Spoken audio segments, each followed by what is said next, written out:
নবী সাল্লাল্লাহু আলাইহি ওয়াসাল্লাম বলছেন, আমাদের নবী বলছেন, আমার উম্মতের একটা অংশ, সবাই না, আমার উম্মতের একটা অংশ অবশ্যই জিনাকে হালাল করে নেবে, অবশ্যই মদকে হালাল করে নেবে, মদ পান করবে কিন্তু মদের নাম অন্য দিবে, এবং তারা গান বাজনা বাদ্যযন্ত্র নর্তকীদেরকে হালাল মনে করে নিবে। নবী সাল্লাল্লাহু আলাইহি ওয়াসাল্লাম বলেছেন, যখন সমাজে এরকম পাপ বাড়ে তখন সমাজে এমন সব রোগ ব্যাধি আসে যা আগে কখনো ছিল না। এবং এদের ব্যাপারে নবীজি বলেছেন, একদিন সকালবেলা আল্লাহ পাক এদেরকে বানর এবং শুয়োর বানিয়ে দেবেন। কিয়ামতের আগে এই ঘটনাও ঘটবে, বিকৃত হবে, ভূমিধস, ভূমিকম্প, ভূমিধস এবং আকৃতির বিকৃতি, এগুলো আযাব আসবে আল্লাহর কাছে, আল্লাহর পক্ষ থেকে। এই জেনা, এই ব্যভিচার, এই পরকীয়া, নোংরামি, অশ্লীলতা, ঘরে ঘরে বয়ফ্রেন্ড গার্লফ্রেন্ড কালচার, কেউ মনে করে না যে এগুলো হারাম, কেউ মনে করে না যে আমার এই যে সহপাঠী আমার গায়রে মাহরাম। এই গায়রে মাহরাম শব্দটাই নাই। কাজিন, চাচাতো বোন, মামাতো বোন, খালাতো বোন, এই যে কাজিন, এরা জেনা করছে। কি দেখা বাকি রেখেছি এই যুগে আমরা? এই যুগে আমরা দেখছি যে নিজের মেয়ের সাথে পিতার শারীরিক সম্পর্ক। পেপার পত্রিকা পড়েন, একটু অনলাইন ঘাটেন, দেখেন কোন যুগে আছেন আপনি। সমাজে ন্যায় অন্যায় হক বাতিলের মানদণ্ডই উল্টে যাবে। মানুষ ন্যায়কে অন্যায় মনে করবে, অন্যায়গুলোকে ন্যায় মনে করবে। কোনো মানদণ্ড নাই, কোনো মানদণ্ড নাই। আমাদের শহরের এই অবস্থা, শান্তিতে কিভাবে ঘুমাবেন আপনি? নিশ্চিত থাকবেন কিভাবে? কখন যে আল্লাহর গজব চলে আসে। কোরআনে একটা আয়াত আছে, যখন আল্লাহ পাকের গজব আসবে তখন শুধু জালেমদের উপর খাস করে আসবে না। আলেমদেরকে জিজ্ঞাসা করে, আলেম ওলামাদেরকে জিজ্ঞাসা করে, যখন আল্লাহর গজব আসবে জালেমদের উপরে শুধু খাস ভাবে আসবে না, সবার উপরে আসবে।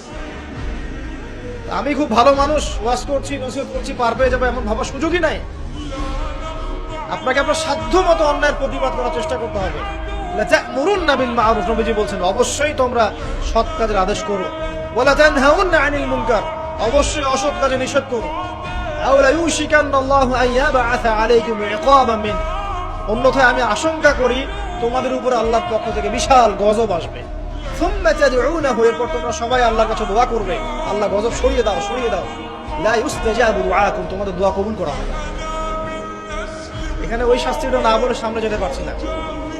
শোনেন, যারা বিবাহিত ব্যক্তি হওয়ার পরেও পরকীয়া করেছেন, বিবাহ করার পরেও পরকীয়ার পাপে লিপ্ত ছিলেন বা এখনো আছেন, জেনে হোক না জেনে হোক করেছেন, অথবা এটা জেনে করেছেন যেটা একটা খারাপ কাজ, তারপরেও করেছেন, রাসূলুল্লাহ সাল্লাল্লাহু আলাইহি ওয়াসাল্লামের হাদিস এবং আল্লাহ পাকের কালাম অনুযায়ী তাদের শাস্তি হচ্ছে কোমর পর্যন্ত মাটিতে পুঁতে ফেলে পাথর নিক্ষেপ করে রজম করতে হবে। ইসলামিক যদি কোনো রাষ্ট্র থাকতো, এটা যদি হতো, এটা যদি ইমামুল মাহদির যুগ হতো, ওমর রাদিয়াল্লাহু আনহুর যুগ হতো, তাহলে এই শাস্তির বাইরে আপনি চলতে পারতেন না, যদি এটা প্রমাণ হতো। এই শাস্তি যদি দুনিয়াতে কার্যকর নাও হয়, আপনি যদি তওবা না করে মারা যান, তাহলে কিয়ামতের মাঠে এই শাস্তি প্রয়োগ করবে। অতএব বিয়েটাকে সহজ করেন, জেনাটাকে বন্ধ করেন, পরকীয়ার রাস্তা বন্ধ করেন। এগুলো শাস্তি দুনিয়াতে না পেলেও পরকালে পেতে হবে। কিন্তু রাসূলুল্লাহ সাল্লাল্লাহু আলাইহি ওয়াসাল্লাম মেরাজের রাতে গিয়ে দেখে এসেছেন যে একটা চুলা দেখেছেন, চুলা, তন্দুর চুলার মতো, নিচের দিকটা ফাঁপা, উপরের দিকটা সরু, আগুন জ্বলছে দাউ দাউ করে, এক শ্রেণীর মানুষকে পোড়ানো হচ্ছে। আগুন যখন ফ্লো বাড়ছে, মানুষ উপরে আসছে, ফ্লো কমছে নিচে নামছে। রাসূলুল্লাহ সাল্লাল্লাহু আলাইহি ওয়াসাল্লাম জিজ্ঞাসা করলেন, ইয়া জিবরিল, এরা কারা? জিবরাইল আলাইহিস সালাম বলছে, এরা আপনার উম্মতের সেই সব ব্যক্তি যারা জিনার পাপে লিপ্ত ছিল, এবং তাদের এই আযাব থেকে এত দুর্গন্ধ বের হচ্ছে কল্পনা করতে পারবেন না। আরেক শ্রেণীর লোককে দেখেছেন, সামনে এই যে ভালো গোশত, পাশে খারাপ পচা গোশত, বসে বসে পচা গোশত খাচ্ছে, ভালো গোশত খাচ্ছে, শাস্তি হচ্ছে কবরে, বারজাখের জগতে। নবী জিজ্ঞাসা করছেন, এরা কারা? জিবরাইল আলাইহিস সালাম বলছে, এরা হচ্ছে আপনার মতো সেই সব ব্যক্তি যাদের ঘরে পবিত্র স্বামী ছিল, পবিত্র স্ত্রী ছিল, তাদের সাথে সন্তুষ্ট না থেকে তারা পরকীয়া করেছে। আল্লাহ পাক আমাদের শহরটাকে হেফাজত করবে। এখানে একটাই সলিউশন, ইসলামিক অনুশাসন, আদারওয়াইজ অন্য কোনো সলিউশন নাই। কতক্ষণ ভালো থাকবেন আপনি? চতুর্দিক থেকে আপনাকে জেনায় উদ্বুদ্ধ করা হচ্ছে। আপনি অনলাইনে ঢোকেন, এই যে ফোনটা নেন, ফেসবুকে ঢোকেন, ইউটিউবে ঢোকেন, খালি জেনার, মানে দেখা, জেনাটাকে এমন ভাবে দেখানো হয় যে কি যে মজার একটা বিষয়, কি যে মজা একটা, অথচ জানেন জেনার মধ্যে যাররা পরিমাণ কোনো সুখ নাই।